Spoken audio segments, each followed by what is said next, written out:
A very good afternoon to all my dear viewers. Welcome to my YouTube channel. This is Professor Arun Giradi here. In the previous law, we are discussed in a company law and administration subject, that is types of company on the basis of control. ನಿಯಂತ್ರಣದ ಆಧಾರದ ಮೇಲೆ ಕಂಪ್ನಿನ ಯಾವ ರೀತಿ ವಿಭಾಗ ಮಾಡಬಹುದು ಅನ್ನೋದನ್ನು last ಕ್ಲಾಸ್ನಲ್ಲಿ ನಾವು ನೋಡಿದ್ದೀವಿ.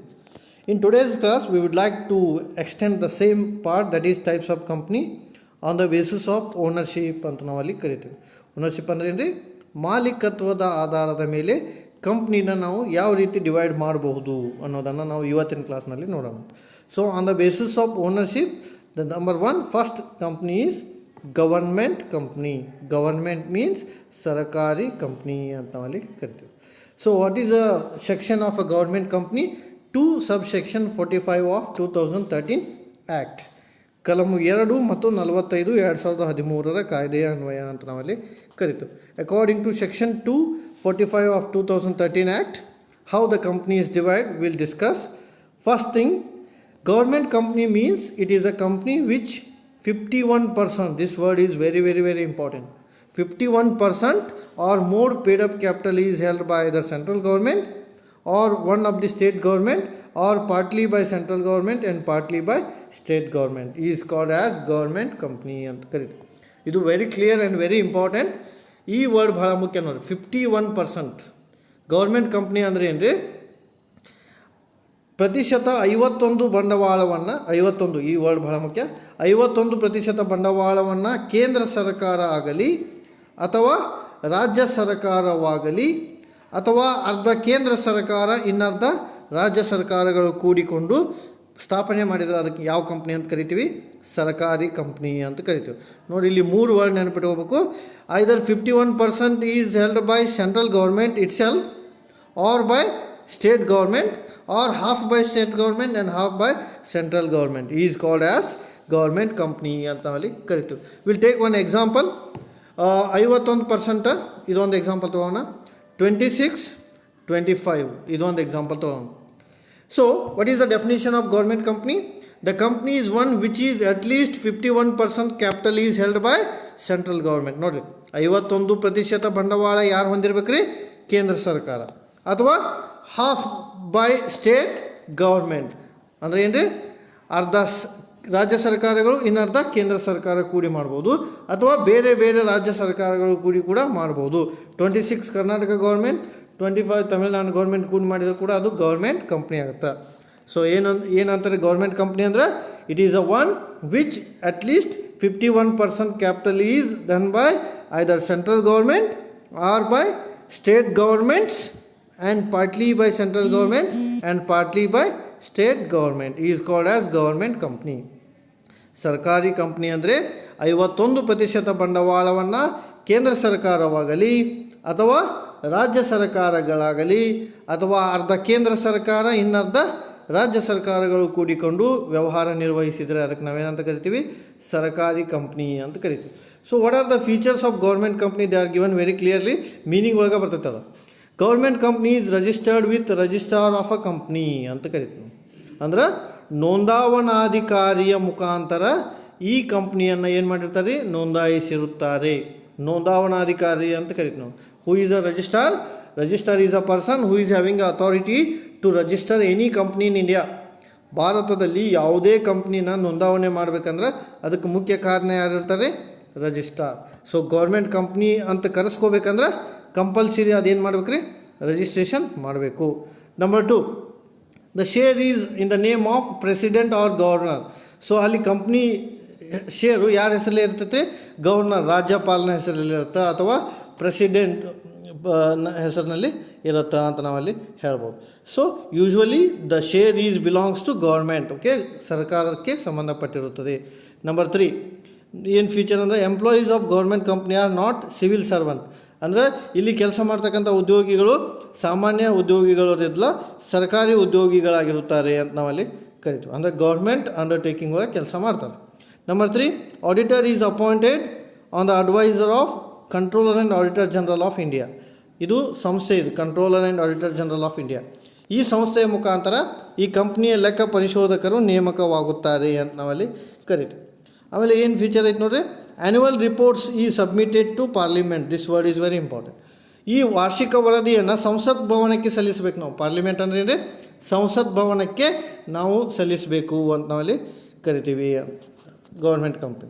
ಆಮೇಲೆ central government declare all the provision of a company ಅಂತ. ಕೇಂದ್ರ ಸರ್ಕಾರದವರು ಈ ಕಂಪ್ನಿಗೆ ಸಂಬಂಧಪಟ್ಟ ನಿಯಮಗಳನ್ನು ರಚಿಸುತ್ತಾರೆ ಅಂತ. So this is all about government company ಅಂತ ಕರಿತೀವಿ. ಫಾರ್ ಎಕ್ಸಾಂಪಲ್ ತಗೋಣ, BSNL is a government company, BHEL is a government company, HMT it is a government company. These are all government company. Bharat Sanchar Nigam Limited, BSNL ಅಂದ್ರೆ Bharat Sanchar Nigam limited. Bharat heavy electrical limited, BHEL ಅಂದ್ರೆ Bharat heavy electrical limited. Hindustan machine tools, this is HMT. So these are all purely government company. So ಇಲ್ಲಿ government company ಅಂತ ಕರಿಬೇಕಂದ್ರೆ ಒಂದು word ಕ್ಲಿಯರಾಗಿ ನೆನಪಿಟ್ಕೋಬೇಕು. 51% capital, 51% ಬಂಡವಾಳ, ಅಥವಾ not less than 50 ಅಂತ ವರ್ಡ್ನು ಬರಿಬೋದು ನಾವು. ನಾಟ್ ಲೆಸ್ ದ್ಯಾನ್ 50, 50ಕ್ಕಿಂತ ಕಡಿಮೆ ಇರಬಾರ್ದು ನಂಗೆ, ಅಂದರೆ 50ಕ್ಕಿಂತ ಜಾಸ್ತಿ ಇರ್ಬೋದು. 51% capital is invest by whom, central government or by state government, half by central government and half by state government, is called as government company ಅಂತ ನಾವಲ್ಲಿ ಕರಿತೀವಿ. So what are the key words here? Key words is 51%. ನೆನಪಿಟ್ಕೋತೀರಿ ಅಂತ ತಿಳ್ಕೊಳ್ಳೋಣ. 51% ಬಂಡವಾಳವನ್ನು ಯಾರು invest ಮಾಡ್ಬೇಕು ರೀ? ಕೇಂದ್ರ ಸರ್ಕಾರ ಇನ್ವೆಸ್ಟ್ ಮಾಡಬೇಕು, ಅಥವಾ ರಾಜ್ಯ ಸರ್ಕಾರಗಳು ಇನ್ವೆಸ್ಟ್ ಮಾಡಬೇಕು, ಅಥವಾ ಅರ್ಧ ಕೇಂದ್ರ ಸರ್ಕಾರ ಇನ್ನರ್ಧ ರಾಜ್ಯ ಸರ್ಕಾರ ಕೂಡಿಕೊಂಡು ಮಾಡಿದರೆ ಅದಕ್ಕೆ ನಾವೇನಂತ ಕರಿತೀವಿ? ಸರ್ಕಾರಿ ಕಂಪ್ನಿ ಅಂತ ಕರಿತೀವಿ. ಸೊ ಈ ಗೌರ್ಮೆಂಟ್ ಕಂಪ್ನಿ ಕಂಪಲ್ಸರಿಯಾಗಿ ಏನಾಗಬೇಕು ರೀ? ರಿಜಿಸ್ಟ್ರೇಷನ್ ಆಗಬೇಕು, ನೋಂದಾವಣೆ ಆಗಬೇಕು. ಆಮೇಲೆ ಶೇರ್ ಯಾರ ಹೆಸರಲ್ಲೇ ಇರ್ತಾವ? ಪ್ರೆಸಿಡೆಂಟ್ ಅಥವಾ ಗವರ್ನರ್, ರಾಜ್ಯಪಾಲನ ಹೆಸರಲ್ಲೇ ಇರ್ತಾವ. ಆಮೇಲೆ ಇಲ್ಲಿ ಎಂಪ್ಲಾಯೀಸ್, ಗೌರ್ಮೆಂಟ್ ಎಂಪ್ಲಾಯೀಸ್ ಇರ್ತಾರೆ, ಸರ್ಕಾರಿ ಉದ್ಯೋಗಿಗಳು. ಆಮೇಲೆ ಆಡಿಟರ್ನ ಯಾರು ನೇಮಿಸ್ತಾರೆ? Controller and auditor general of India ದವರು ನೇಮಿಸ್ತಾರೆ. ಆಮೇಲೆ ಆ್ಯನ್ಯುವಲ್ ರಿಪೋರ್ಟ್ ಪಾರ್ಲಿಮೆಂಟ್ಗೆ ಕೊಡಬೇಕು, ಸಂಸತ್ ಭವನಕ್ಕೆ. ವಾರ್ಷಿಕ ವರದಿಯನ್ನು ಅಂದರೆ ಬ್ಯಾಲೆನ್ಸ್ ಶೀಟನ್ನು ಸಂಸತ್ ಭವನಕ್ಕೆ ಕೊಡಬೇಕು. ಆಮೇಲೆ ಕೇಂದ್ರ ಸರ್ಕಾರದವರು ಬದಲಾವಣೆಯನ್ನು ಮಾಡ್ತಾರೆ. Central government is responsible. So this is all about the government company. Ownership of first one ಯಾವುದು? Government company. And the second one is a non government company, ಸರ್ಕಾರೇತರ ಕಂಪ್ನಿ ಅಂತ ನಾವಲ್ಲಿ ಕರಿತೀವಿ. ನಾನ್ ಗೌರ್ಮೆಂಟ್ ಕಂಪ್ನಿ ಅಂದ್ರೆ ಏನು ರೀ? ಸರ್ಕಾರೇತರ ಕಂಪ್ನಿ ಅಂತ. So what is non government company? The company is one which is not run by the government and it is controlled and operated by private capital. In simple word, private persons ಅಂತ ನಾವಲ್ಲಿ ಕರಿತೀವಿ. ಖಾಸಗಿ ವ್ಯಕ್ತಿಗಳು ವ್ಯವಹಾರವನ್ನು ನಿರ್ವಹಿಸಿದರೆ ಅಂತಹ ಕಂಪ್ನಿಗೆ ಏನಂತ ಕರಿತೀವಿ? ಸರ್ಕಾರೇತರ ಕಂಪ್ನಿ ಅಂತ ನಾವಲ್ಲಿ ಕರಿತೀವಿ. ನಾನ್ ಗೌರ್ಮೆಂಟ್ ಕಂಪ್ನಿ ಅಂತ ಕರಿಬೇಕಂದ್ರೆ which is run by private persons or private capital, ಖಾಸಗಿ ಬಂಡವಾಳವನ್ನು ಉಪಯೋಗಿಸಿಕೊಂಡು ಅವರು ವ್ಯವಹಾರವನ್ನು ಮಾಡ್ತಿರ್ತಾರೆ. ಅದಕ್ಕೆ ನಾವೇನಂತ ಕರಿತೀವಿ? Usually that is called as non government company ಅಂತ ನಾವಲ್ಲಿ ಕರಿತೀವಿ. That is non government company. ಆಮೇಲೆ share capital is controlled by promoter and public investor, ಸಾರ್ವಜನಿಕರು ಹಾಗೂ ಪ್ರವರ್ತಕರು ಶೇರನ್ನು ಹೊಂದಿರ್ತಾರೆ. ಆಮೇಲೆ ಇದನ್ನು ಆಡಿಟ್ ಮಾಡೋರು ಯಾರು? ಪ್ರೈವೇಟ್ ಪರ್ಸನ್ಸ್, ಖಾಸಗಿ ವ್ಯಕ್ತಿಗಳು. ಗೌರ್ಮೆಂಟ್ನವ್ರಿಗೆ ಇದಕ್ಕೆ ಸಂಬಂಧ ಬರೋದಿಲ್ಲ. ಆಮೇಲೆ ಆ್ಯನ್ಯುವಲ್ ರಿಪೋರ್ಟ್ ಯಾರಿಗೆ ಕೊಡ್ತೀವಿ ನಾವು? ಶೇರ್ ಹೋಲ್ಡರ್ಸ್ಗೆ, not government, because share holders are the private persons, so that they can issue. Central government cannot issue any order on such activity. ಕೇಂದ್ರ ಸರ್ಕಾರದವರು ಇದಕ್ಕೆ ಸಂಬಂಧಪಡಂಗಿಲ್ಲ ಅಂತ. ಸೊ ಪ್ಯೂರ್ಲಿ ನಾನ್ ಗೌರ್ಮೆಂಟ್ ಅಂದರೆ which is not related to government and it is related by private persons, private capital. ಖಾಸಗಿ ವ್ಯಕ್ತಿಗಳು ಬಂಡವಾಳವನ್ನು ಹಾಕಿ ಪ್ರಾರಂಭ ಮಾಡಿದರೆ ಅದಕ್ಕೆ ನಾವೇನಂತ ಕರಿತೀವಿ? ನಾನ್ ಗವರ್ಮೆಂಟ್ ಕಂಪ್ನಿ ಅಂತ ಕರಿತೀವಿ.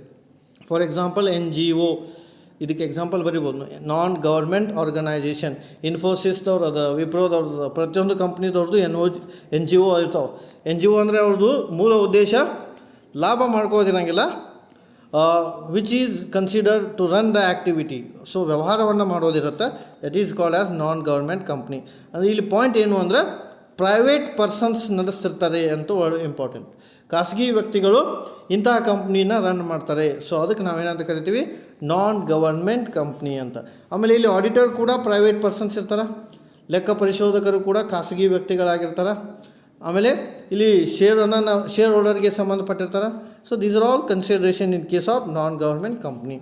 So in today's class will discuss 2 important point on the basis of ownership, ಮಾಲೀಕತ್ವದ ಆಧಾರದ ಮೇಲೆ. On the basis of ownership the company is divided. Number 1 government company, Number 2, non-government company. What are the important point in case of government company?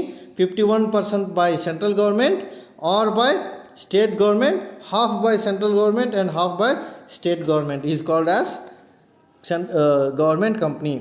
51% ಬಂಡವಾಳವನ್ನು ಕೇಂದ್ರ ಸರ್ಕಾರವಾಗಲಿ ಅಥವಾ ವಿವಿಧ ರಾಜ್ಯ ಸರ್ಕಾರಗಳಾಗಲಿ ಅಥವಾ ಅರ್ಧ ಕೇಂದ್ರ ಸರ್ಕಾರ ಇನ್ನರ್ಧ ರಾಜ್ಯ ಸರ್ಕಾರ ಕೂಡಿಕೊಂಡು ಮಾಡಿದರೆ ಅಂತಹ ಕಂಪ್ನಿಗೆ ನಾವೇನಂತ ಕರಿತೀವಿ? ಸರ್ಕಾರಿ ಕಂಪ್ನಿ ಅಂತ ಕರಿತೀವಿ. ಉದಾಹರಣೆಗೆ BSNL ಕಂಪ್ನಿ ಅಂತ ಬರಿಬೋದು. ಆಮೇಲೆ what about the non government company? Non government company is one which is run by private persons. ಖಾಸಗಿ ವ್ಯಕ್ತಿಗಳು ನಡೆಸ್ಕೊಂಡು ಹೋದ್ರೆ ಅದಕ್ಕೆ ನಾವೇನಂತ ಕರಿತೀವಿ? ಸರ್ಕಾರೇತರ ಕಂಪ್ನಿ ಅಂತ ನಾವಲ್ಲಿ ಕರಿತೀವಿ. So this is all about the company on the basis of ownership, ಮಾಲೀಕತ್ವದ ಆಧಾರದ ಮೇಲೆ ಅಂತ ನಾವಲ್ಲಿ ಕರಿತೀವಿ. So this is all about today's class. Next part will be discuss in next video. Thank you.